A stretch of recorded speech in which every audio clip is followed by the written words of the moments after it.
असे 11 वेगवेगळे प्रश्न होते. गेवराईमधले 3 विषय होते.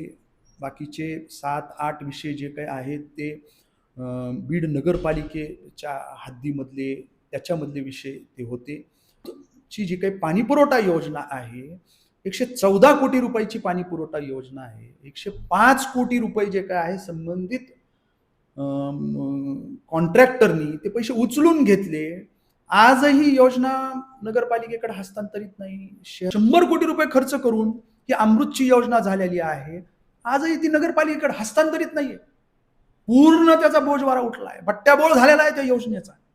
सगळ्या त्या ठिकाणी प्रशासकीय यंत्रणा जे काही आहे, एचओडी असतील, ते संबंधित यंत्रणा त्या ठिकाणी उपस्थित होत्या आणि नक्कीच याच्यामध्ये चांगल्या पद्धतीनं याला कामांना गती मिळेल आणि हे कामं काकुनाना हॉस्पिटल सुद्धा माझ्या गेवराई विधानसभा मतदारसंघात आहे.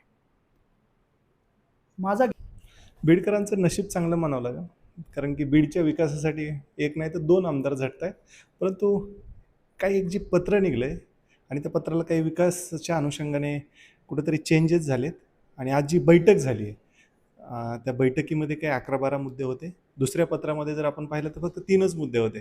बरं, खरं कोणत्या प्रश्नावर ती बैठक झाली आहे हे सांगण्यासाठी आपल्यासोबत आमदार विजयसिंह पंडित आहेत.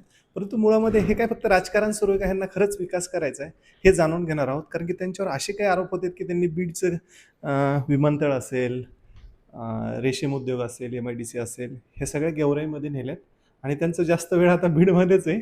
त्यांच्याकडून जाणून घेऊ बीडमध्ये ज्यावेळेस तुम्ही लक्ष देता त्यावेळेस गेवराईकडे तुमचं दुर्लक्ष होतं का. तर सर्वप्रथम जर आजची जी बैठकीची चर्चा झाली आहे त्यात काही तोडगा म्हणजे त्यातून काही सकारात्मक झालंय का उगाच राजकारण करायचं म्हणून काय झालंय?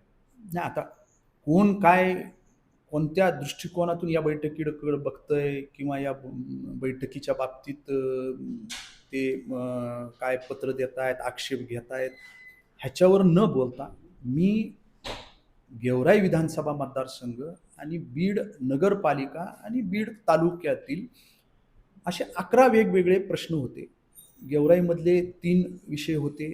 बाकीचे 7-8 विषय जे काही आहेत ते बीड नगरपालिकेच्या हद्दीमधले त्याच्यामधले विषय ते होते, जे की बीड शहराचा एक चेहरामोहरा बदलेल अशा पद्धतीचा एक विजन ठेवून तत्कालीन पालकमंत्री स्वर्गीय अजितदादांनी हे प्रकल्प या ठिकाणी करण्याचा निर्धार केला होता.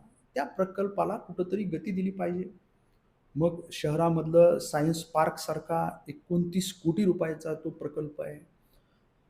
शहरामध्ये जे काही अद्ययावत जे क्रीडा संकुल करण्याचा निश्चय दादांनी केला होता, निर्धार केला होता, त्याला CSR उपलब्ध करून दिला.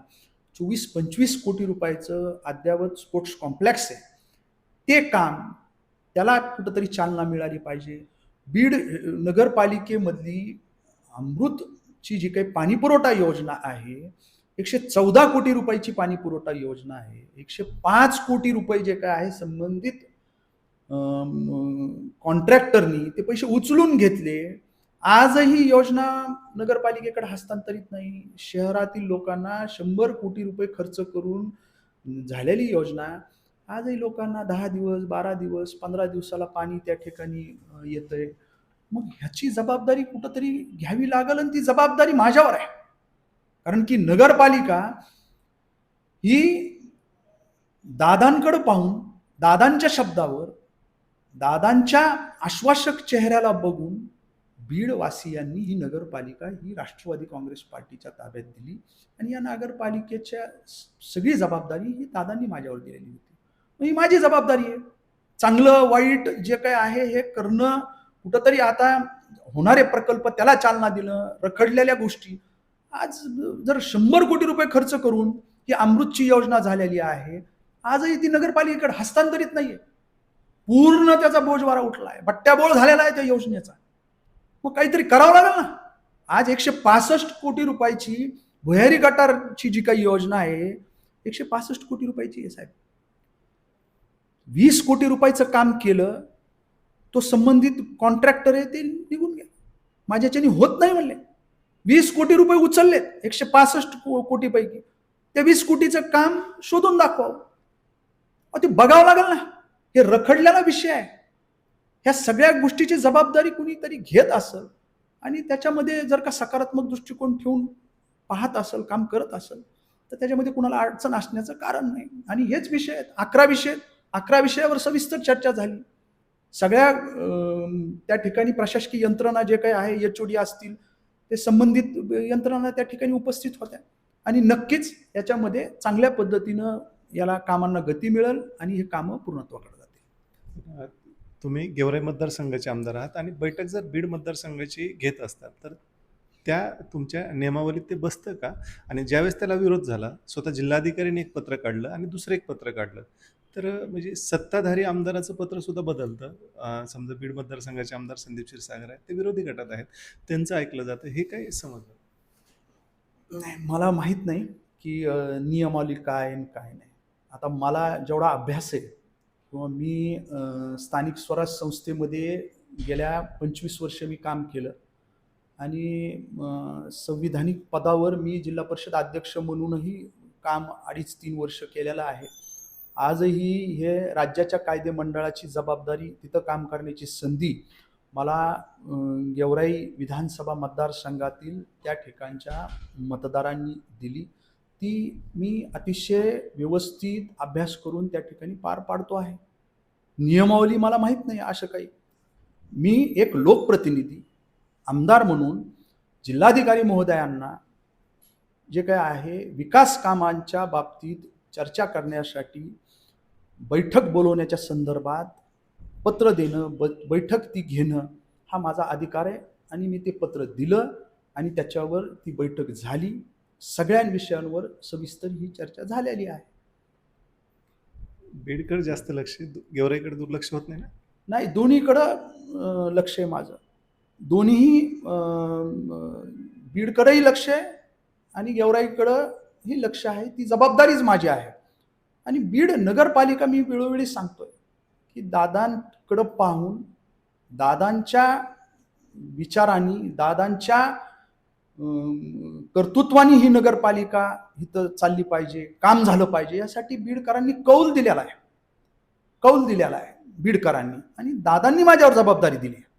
इथलं जे काही आहे सगळ्या गोष्टीच्या बाबतीत हे तू पाठपुरावा करायचा आहे, तुझी जबाबदारी याच्या संदर्भात आहे, ही दादांनी जबाबदारी दिलेली आहे आणि मी ती पार पाडतोय.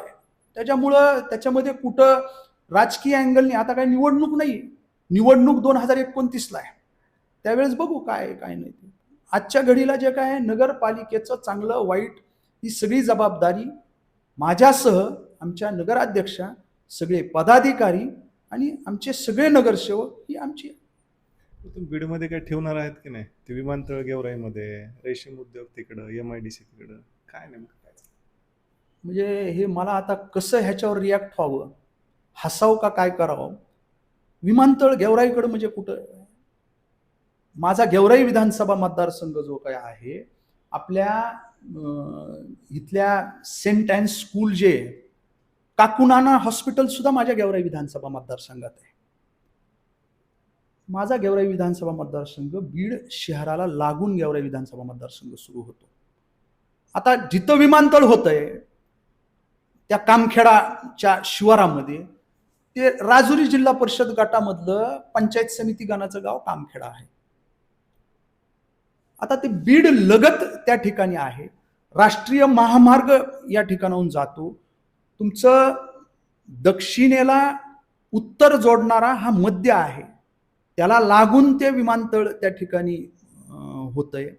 बीड लगत आहे. दुसरा विषय चालू होता की बाबा मांजर सुंब्याच्या तिकडे कुठं करण्याचा. इथून ते 20-25 किलोमीटर त्या ठिकाणी पडतंय. इथून 25 किलोमीटर एअरपोर्टला जायला जर लागत असेल, तेवढा जर काही वेळ लागत असेल तर ते नाही आहे ना, त्याची फिजिबिलिटी नाही आहे.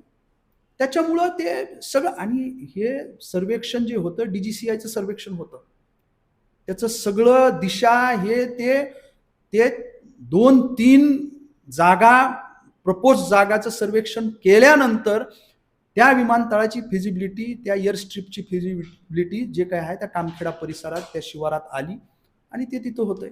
गेवराई विधानसभा मतदारसंघ, गेवराई तिथून 30 किलोमीटर आहे. 30 किलोमीटर ते एअरपोर्ट गेवराईपासून त्या ठिकाणी आहे. परंतु तांत्रिकदृष्ट्या जर तिकडे मी तिकडं नेलं, आता MIDC जे काही आहे, आता आज ह्या गोष्टीवर चर्चा व्हायला लागलेली आहे. अहो दादा होते त्यावेळेस विषय झाला की हा राष्ट्रीय महामार्ग आहे, मग एअरपोर्टच्या लगत पाहिजे, त्याला 345 हेक्टर जमीन ही ॲक्विजिशन करायची आहे. 22 पॉइंट काही हेक्टर तिथं शासनाचं त्या ठिकाणी गायरान आहे, आणि बाकीचं जे काही आहे, जे काही 325 हेक्टर हे खाजगी जमीन जे काही आहे संपादित त्या ठिकाणी करायची आहे. त्या जमिनीसाठी तिथं लोकांचा तर विरोध आहे, लोकांचा विरोध आहे.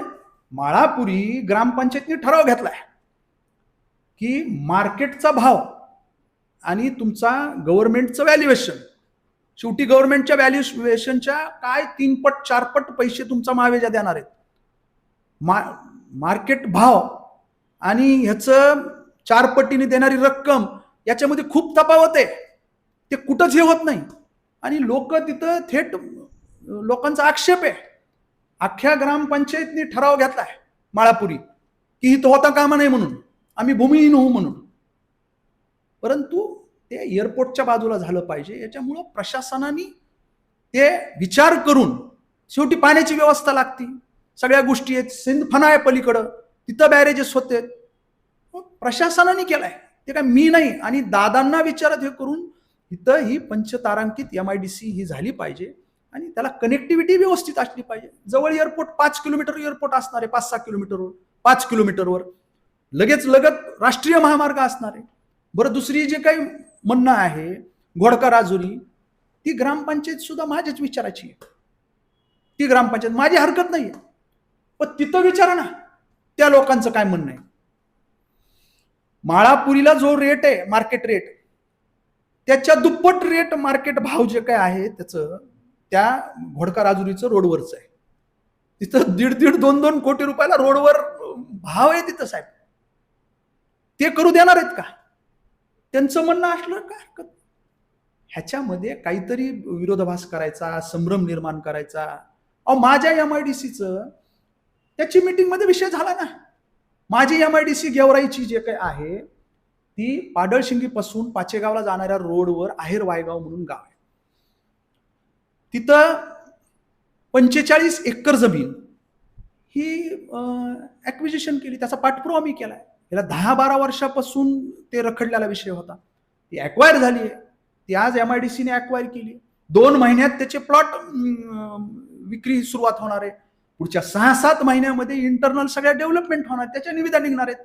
अंतर्गत रोड आहेत, इलेक्ट्रिफिकेशन, स्ट्रीट लाईट आहेत, ड्रेनेज व्यवस्था आहे, ते वेगळं आहे. माझ्या गेवराई विधानसभा मतदारसंघाची ही बीड जिल्ह्याची आणि जिल्ह्याच्या ठिकाणी होणारी पंचतारांकित MIDC आहे. ती उद्या घोडका राजुरी काय नवगण राजुरीला जरी जागा असली आणि तिथं जर होत असेल फिजिबल 350 हेक्टर जमीन जर तिथं उपलब्ध असेल तर तिथं करा, स्वागत करू, काय अडचण नाही.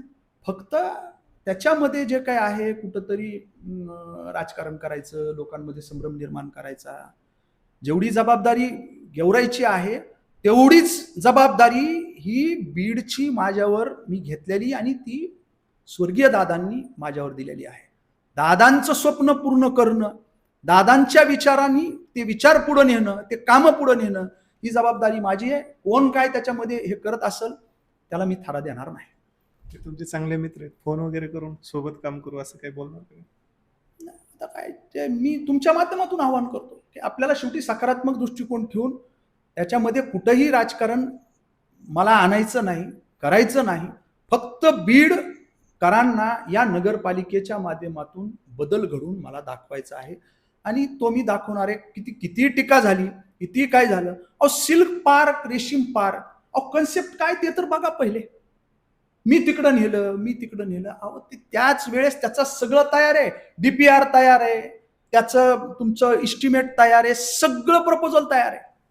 7 महिन्यापूर्वी माननीय जिल्हाधिकाऱ्यांनी दादांनी सांगितल्यानंतर गेवराईमध्ये 3 जागा आयडेंटिफाय केल्या आणि त्याच्यामध्ये एक निश्चित केली, ती गेवराई मार्केट कमिटीचं जे काही TMC आहे प्रकल्प, तिथं जे काय आहे मी 4 एकर जागा ही लॉंग लीजवर ते सेरिकल्चरला देतोय. तिथं अद्यावत असं जे काही सिल्क पार्क होतं, रेशीम पार्क होतंय, ते कशामुळे होत आहे? अहो 1500 मेट्रिक टन, इथं माझ्याकडे आकडेवारी आहे. 1500 मेट्रिक टन जे काही आहे, मागच्या वर्षी तुमच्या कोशाचं उत्पादन गेवराई तालुक्यामध्ये झालेलं आहे. या वर्षी आतापर्यंत 1496 मेट्रिक टन हे कागदावर आहे. हे त्या ठिकाणी रेशीम कोशाचं उत्पादन तिथं झालेलं आहे. अहो भारतात गेवराई तालुका आणि गेवराई तालुक्यामधलं रुई नावाचं जे गाव आहे, भारतात पहिल्या 3 मध्ये रुई गाव. तिथल्या आमचे जे काही सरपंच आहे कालिदास नवले यांना केंद्र शासनाचा रेशीम रत्न पुरस्कार भेटलेला आहे. मग ते तिथं एवढ्या मोठ्या प्रमाणावर आज बीड जिल्ह्यामध्ये 7-8 हजार काही तुमचं एकरवर क्षेत्र असेल, एक अप्रॉक्सिमेट सांगतोय मी तुम्हाला, किंवा जे काही क्षेत्र बीड जिल्ह्यामध्ये आहे ना, तर त्याच्या अर्ध क्षेत्र हे गेवराई तालुक्यामध्ये त्या रेशीमचं आहे. 3000 एकर पेक्षा जास्त क्षेत्र, त्याच्यापेक्षा जास्त क्षेत्र हे गेवराई तालुक्यामध्ये त्या ठिकाणी आपल्याला रेशीमचं बघायला भेटेल, रेशीम शेतीच्या माध्यमातून बघायला भेटेल. त्या रुई गावामध्येच एकट्या 1500 एकर आहे, एकट्या रुई गावामध्ये. आणि उर्वरित अर्ध गेवराई तालुक्यात आणि अर्ध बीड जिल्ह्यामध्ये आहे. त्याच्यामुळं ते रेशीम पार्क करणं तिथं गरजेचं होतं, त्याच्यामुळे तिथं झालंय. आता काय पळून न्यायला लागलोय? खरेदी विक्री केंद्र इथं आहे, ते आहे, ते सुरू कोणी केलंय? त्याचा पाठपुरावा सुद्धा मीच केलाय, जबाबदारीने सांगतो तुम्हाला. बीड मार्केट कमिटी जे काय आमच्याच विचाराची ना, तिथं माझे सभापती उपसभापती, मार्केट कमिटी माझ्याच विचाराची, मीच पाठपुरावा त्याचा केलाय. आता उद्या अजून तिथं खरेदी केंद्र होईल. रामनगरम जे आहे तुमच्या कर्नाटकामध्ये, स्वतः मी इथून टीम पाठवली, आमची गेवराईची मोठी टीम तिथं गेली, तिथं शहानिशा केली की तिथं कशा पद्धतीनं ते रेट आहे, तिथल्या व्यापाऱ्यांबरोबर चर्चा केली आणि नंतर हे खरेदी केंद्र सुरू केलं. आणि आता तिथं पण होईल, इथं पण राहील. उद्या जे काय आहे, जे कोण आक्षेप घेतात, इथं वेगळं सिल्क पार्क करण्यासाठी पुढे प्रयत्न करू ना. बरं, इथलं क्षेत्र वाढवा ना. बीड तालुक्यातलं नागापूर सारखं गाव आहे, रेशीमची शेती मोठ्या प्रमाणावर आहे त्या गावामध्ये. अजून आपण बीड तालुक्यामध्ये मी स्वतः पुढच्या काळामध्ये प्रयत्न करेल, इथं क्षेत्र वाढलं पाहिजे, इथं वेगळं रेशीम पार्क करू. सकारात्मक दृष्टिकोन ठेवा ना. इथं हे करा, इथं नाही न्यायचं, तिथं नाही न्यायचं, सगळा बीड जिल्हाच आपला आहे ना. आपण त्या दृष्टिकोनातून आपल्यासारखे जे काही नवोदित आहेत, ज्यांनी सकारात्मक अशा पद्धतीनं राजकारण केलं पाहिजे, सकारात्मक दृष्टिकोनातून त्या ठिकाणी कामं केली पाहिजे, एवढंच आहे. आणि तेच मी करतोय आणि ते करत राहणार आहे. मोठ्या आशेने बीडकरांनी तुम्हाला बीडची सत्ता दिलेली आहे. काही यश आलंय का? कारण की बीडकरांना तर पाणी 10-15 दिवसालाच मिळतंय. सीओंना शिवीगाळ होते, तुमच्या नगराध्यक्षाची कॅबिन मला वाटतं बंद असते, अशा तक्रारी येतात. तुमचं दुर्लक्ष होतंय? बिलकुल नाही, सगळ्या गोष्टीवर माझं लक्ष आहे. हे बघा, वेळ दिला पाहिजे. मागचे 3-4 दशक ज्याच्याकडं सत्ता होती त्यांचं सगळं तर समोर आहे, त्याच्या बाबतीत मी बोलणार नाही. पण जे काही हे विस्कटलेली घडी आहे, मधल्या अनेक वर्ष प्रशासक इथं होते, त्यांच्या माध्यमातून अनेक या ठिकाणी चुकीच्या गोष्टी झाल्यात, अनियमितता झालेल्या आहेत. बीडच्या शहराच्या स्वच्छतेच्या बाबतीत असेल, शहराच्या तुमच्या ड्रेनच्या बाबतीत असेल, शहरातल्या रस्त्यांच्या बाबतीत असेल, शहरातल्या स्ट्रीट लाईटच्या बाबतीत असेल, शहरात बीड शहरवासियांना शुद्ध पिण्याच्या पाणी मिळण्याच्या बाबतीत असेल, आज 100 कोटी रुपये उचलून बसलाय कॉन्ट्रॅक्टर. अमृतची जी काही पाणी पुरवठा योजना आहे तो विषय होता. आज 114 कोटी रुपयाची योजना आहे, 105 कोटी रुपये जे काय कॉन्ट्रॅक्टरनी उचलून घेतलेले आहेत. अजून योजना हस्तांतरित नाही, अजून योजना चालू नाही, कार्यान्वित नाही. त्याचा सगळे 3-13 वाजलेले, ते सुरळीत करावं लागलं. 165 कोटी रुपयाची हे तुमची भुयारी गटार योजना आहे, ती अर्धवट 20 कोटी रुपयाचं काम केलं, 50-59 किलोमीटरचं काम केलं त्या भुयारी गटार योजनेचं, अर्धवट सोडलं, फायनल केलं ते 20 कोटी रुपयाचं. ते त्या ठिकाणी ती MB रेकॉर्ड केली, घेऊन गेले. ती कुठे सापडावं लागन. आम्ही एक यंत्रणा लावतोय आता, ह्याचं सगळं इन्स्पेक्शन करण्यासाठी एक यंत्रणेला आम्ही काम देतोय की ते काम कुठं आहे. 165 कोटी रुपयाची योजना, ती 20 कोटी रुपये उचलून ती एजन्सी पळून गेली.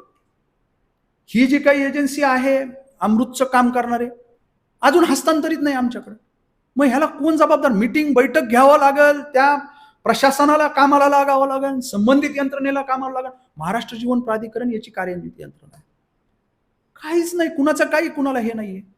मग ही जबाबदारी आमची आहे आणि ह्याला वेळ द्यावा लागेल साहेब. आम्ही या ठिकाणी ही नगरपालिका त्या ठिकाणी अस्तित्वात येऊन, ही बॉडी कार्यकारिणी अस्तित्वात येऊन आता 2 महिने झाले. 27 जानेवारीला जे काय आहे आमच्या सगळ्या निवडी झालेल्या आहेत. शेवटची 27 जानेवारीला आमचे सभापतींची, विषय समितींच्या सभापतीच्या निवडी झाल्या आणि तिथून पूर्ण बॉडी आमची अस्तित्वात आलेली आहे. 27 जानेवारीपासून आज जे काही आहे 11 तुमचं मे, किती दिवस झाले बघा. आता आम्हाला थोडा वेळ द्यावा लागेल. हे सगळं जे काही आहे अनियमितता, ही सगळी घाण नीट करण्यासाठी थोडा कार्यकाळ द्यावा लागेल. पण निश्चित ग्वाही देतो की ह्याच्यामधनं आउटपुट हे आम्ही काढू आणि सगळ्या गोष्टी जे काही आहेत विस्कटलेली घडी, हे सुरळीत सगळ्या गोष्टी आम्ही करू. कोण काय म्हणतं काय नाही, कुणाचा काय आक्षेप आहे, जे ज्याच्या त्याच्या जवळ आहे. पण मी सगळ्यांना सांगल, याच्यात कुठेही राजकारण न करता सकारात्मक दृष्टिकोन ठेवून आपण काम केलं पाहिजे. ही जबाबदारी आपली आहे. दादांचं एक वचक बसलं होतं सगळ्या अधिकाऱ्यांवर. दादा गेल्यापासून हा वचक कमी झालाय का? आणि जे आता पालकमंत्री आहेत सुमित्राताई, त्यांचं बी दुर्लक्ष होतंय, यावर काय सांग? नाही बघा, आता त्यांना सगळी जबाबदारी घेऊन काही काळ झालेला आहे. ह्याच्यामधनं सावरून त्या जबाबदारीनं आदरणीय सुनेत्रा वहिनी साहेब हे कामाला लागलेले आहेत. बीडला एक त्या ठिकाणी तुमच्या महाराष्ट्र दिनाच्या निमित्तानं इथं येऊन वहिनीसाहेब गेल्यात. याच महिन्यात अवघ्या 8 दिवसामध्ये जिल्हा नियोजनची बैठक तुमच्या 26-27ची ती त्यांच्या अध्यक्षतेखाली पालकमंत्री म्हणून सुनेत्रा वहिनीसाहेब हे घेतील. आणि नक्कीच शेवटी मी नेहमी म्हणत असतो, सुनेत्रा वहिनींच्या पाठीमागं अजितदादा पवार हे नाव आहे आणि हे नावच त्या ठिकाणी काफी आहे. नक्कीच त्या जबाबदारीनं दादांचं जे कामाचा उरक होता, दादांचा वादा जो होता, तो निश्चितपणानं वहिनी तो विचार, ते काम पुढं जबाबदारीने नेतील आणि चांगल्या पद्धतीचं बीड जिल्ह्याचं पालकत्व त्यांनी स्वीकारलंय, ते पार पाडतील. माझा शेवटचा प्रश्न आहे, तत्कालीन जिल्हाधिकारी अविनाश पाठक यासारखा म्हणजे एवढ्या लेवलचा अधिकारी एवढा मोठा भ्रष्टाचार करतो, भविष्यात अशा घटना घडू नयेत किंवा ह्या फॉलोअपमध्ये तुम्ही आहात? नाही बघा, आता तो विषय जो काय आहे अचानक समोर आलेला विषय आहे महाबीजाच्या संदर्भातला. त्याच्यामध्ये ते जे काय झालंय त्याच्यामध्ये अनियमितता झाली आहे. त्याच्यामध्ये जबाबदारी तत्कालीन जिल्हाधिकारी म्हणून त्यांच्यावर ही निश्चित केलेली गेली. त्याची चौकशी होईल. त्याच्यामध्ये महाबीजामध्ये जे काय आहे चुकीच्या पद्धतीनं तो महाबीजा वाटप झाला, वाढीव झाला, त्याच्यामध्ये अपहार झाला, ह्या ज्या गोष्टी आहेत ह्या चौकशी अंती पुढे येतील. पण नक्कीच एक या जिल्ह्यातील लोकप्रतिनिधी म्हणून अशा पद्धतीनं कुठंही काम होऊ नये आणि प्रशासकीय अधिकाऱ्याकडनं तर निश्चितपणानं होऊ नये. एकतर बीड जिल्ह्याची प्रतिमा ही अतिशय डागाळली गेलेली आहे किंवा चुकीच्या पद्धतीनं महाराष्ट्राच्या समोर गेलेली आहे. त्याच्यामुळं अशा गोष्टी इथं होता कामा नये. प्रशासन असेल, प्रशासकीय अधिकारी असतील किंवा आमचे लोकनियुक्त लोकप्रतिनिधी असतील, यांच्या सगळ्यांची संयुक्तिक जबाबदारी आहे की अशा गोष्टीला कुठंही थारा येणाऱ्या काळामध्ये देऊ नये आणि अशा गोष्टी होऊ नये. धन्यवाद. हे होते गेवराई मतदारसंघाचे आमदार विजयसाई पंडित. आणि पत्र चेंज झालं या अनुषंगाने त्यांच्यासोबत आपण संवाद साधलाय. परंतु त्यांच्यात जे काही 11 मुद्दे होते, त्या 11 मुद्द्यामध्ये जे काही म्हणजे बीड शहराला आपण म्हणतो 10 दिवसाला 15 दिवसाला पाणी का येत नाही आणि ते येणं अपेक्षित आहे. त्यासाठी त्यांनी सांगितलं की 115 कोटीचा निधी होता, त्यातले 105 कोटी संबंधित ठेकेदारांनी उचललेत. परंतु ती योजनाच कुठे आहे? म्हणजे तुम्ही जर स्वतः चौकशी केली एक बीडचा नागरिक म्हणून, तर त्याचे पाईप कुठे आहेत हे सुद्धा तुम्हाला सांगता येणार नाही. त्याचं डिझाइन कुठे आहे हे सुद्धा सांगता येणार नाही. त्या अनुषंगाने ते काम करतायत आणि मला वाटतंय जर ते विकासाच्या अनुषंगाने काम करत असतील, तर त्यांना सर्वांनी सहकार्य करणं अपेक्षित आहे. कॅमेरामॅन रवींद्र गंभीरसोबत मी जालिंदर धांडे, बीड.